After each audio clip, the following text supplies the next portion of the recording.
La suite de votre carrefour politique dans le Grand Journal sur Radio J. Aujourd'hui avec Alexis Lacroix, directeur d'Actu J. Alexis, bonjour. Bonjour Eva. Alexis, nous évoquons avec vous aujourd'hui les enjeux du voyage du Premier ministre François Bayrou à Mayotte. Et Dieu sait qu'ils sont nombreux. Très nombreux.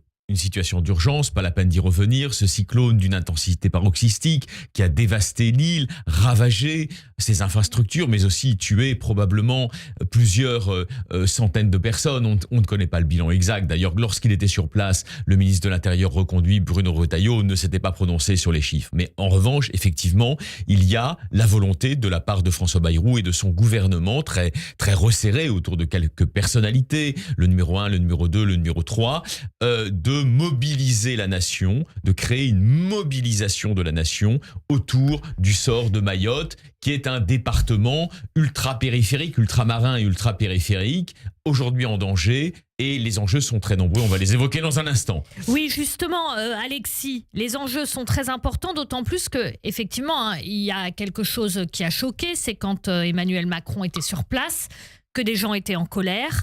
Il faut souligner qu'à Mayotte, il y a un habitant sur 3 qui vit dans un bidonville.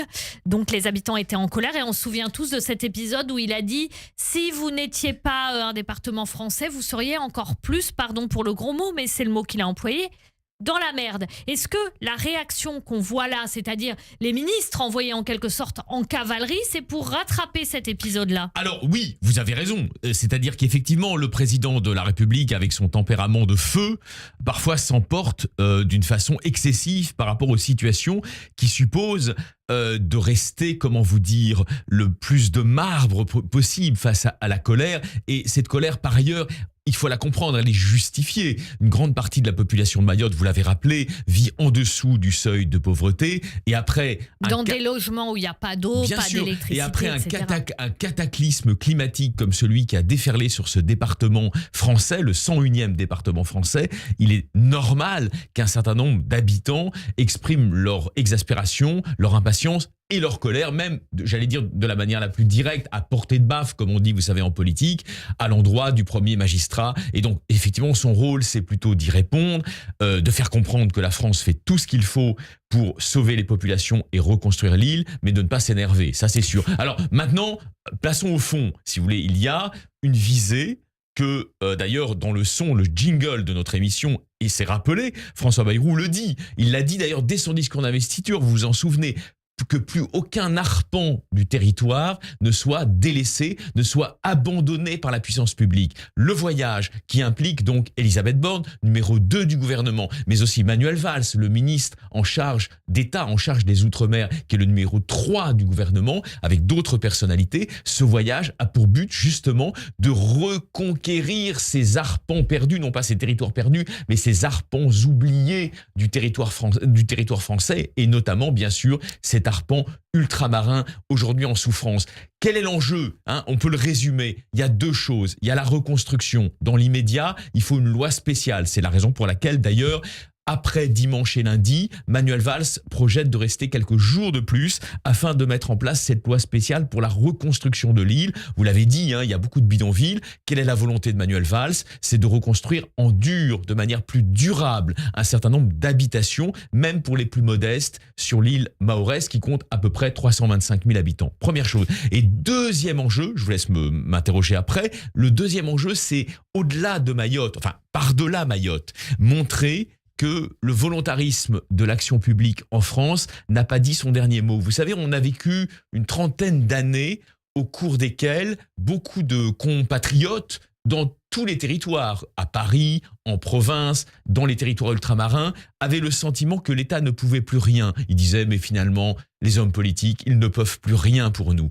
Ce que François Bayrou et ses équipes, avec Manuel Valls notamment, va vouloir montrer, c'est que quand il y a de la volonté, eh bien, il peut y avoir des résultats et des effets, je ne dirais pas immédiats, mais des effets tangibles, que l'action publique en France n'a pas dit son dernier mot. Et je vous rappelle d'ailleurs une chose que Manuel Valls dit souvent, il a raison, en France, c'est l'État qui a fait la nation et non la nation qui a fait l'État. Si l'État n'est plus là, la nation se désagrège. Et donc, vous pouvez comprendre aussi ce voyage si important à Mayotte comme la volonté d'une réaffirmation de la puissance régalienne de l'État, Eva. Justement, Alexis, vous parlez de la puissance régalienne de l'État et quand Manuel Valls a été nommé ministre des Outre-mer et qu'il a été envoyé là-bas, bien évidemment, on s'est souvenu aussi, pour les plus âgés d'entre nous, ou pour ceux qui suivent beaucoup l'actualité, sur ce qu'il disait quand il parlait d'apartheid concernant les banlieues. Oui. Est-ce que ça a un rôle, est-ce que ça a un poids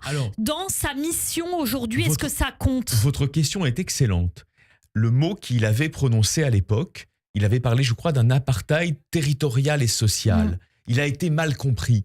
Certains ont fait semblant de croire qu'il comparait la France à l'Afrique du Sud. Évidemment, ça n'était pas l'objet lorsqu'il était, je crois, à l'époque, il me semble, ministre de l'Intérieur, je crois, avant de devenir Premier ministre. Quand il avait prononcé ces mots, ça voulait dire autre chose. Ça voulait dire, malheureusement, il y a des pans entiers du territoire, les banlieues notamment. Et ça s'applique aussi à Mayotte. Laissez-moi juste finir ma phrase. Qui se sentent, à tort ou à raison, délaissés par les pouvoirs publics. Oui, vous avez raison. C'est pas un apartheid au sens où on séparerait les populations selon les catégories ethniques. Bien évidemment que non, c'est pas ça qu'il voulait dire. Il voulait dire qu'il y avait des développements séparés dans la société française. Pas sur le plan juridique, mais sur le plan social et pratique. Aujourd'hui, on peut penser ce qu'on veut par ailleurs du gouvernement Bayrou, mais il y a incontestablement la volonté de réinvestir l'État pour refaire nation, pour refaire un monde commun. Mayotte, c'est un laboratoire ? Mais alors, à ce titre, vous posez vraiment d'excellentes questions en cette veille de Shabbat. Oui, tout à fait, Eva. Je pense qu'on peut interpréter métapolitiquement, j'aime bien le mot métapolitique, que j'ai pris à Gramsci, on peut interpréter l'action du gouvernement actuellement, et notamment ce week-end à partir de dimanche, comme une façon de dire, au travers de Mayotte, qui a évidemment besoin de notre aide immédiate, mais au fond, nous en faisons... Vous avez raison, le laboratoire d'une forme de reconquête républicaine de nos territoires abandonnés. Et si nous réussissons sur la durée, Manuel Valls a tenu un discours churchillien l'autre jour sur la chaîne Info de l'Outre-mer. Il sait que ça va durer longtemps, qu'il y aura de la sueur et des larmes, que ça va prendre du temps. Mais si nous réussissons à reconstruire Mayotte, ça veut dire que tout n'est pas perdu et que la politique en France, la politique d'État, l'action publique d'État, peut encore des choses pour réparer, on est toujours dans le réinvestir, réparer le tissu ravaudé de la nation et redonner à beaucoup de nos compatriotes, notamment ceux, vous savez, il ne faut pas les oublier, qui votent pour les extrêmes, comme on dit, RN et LFI, le sentiment que des responsables publics au sommet de l'État sont encore à la manœuvre pour les aider à être soulagés, j'allais dire, de leurs maux de la vie de tous les jours. Merci beaucoup, Alexis Lacroix. Chronique à podcaster sur radioj.fr et à retrouver sur notre compte YouTube. Shabbat Shalom. Shabbat Shalom, chère Eva.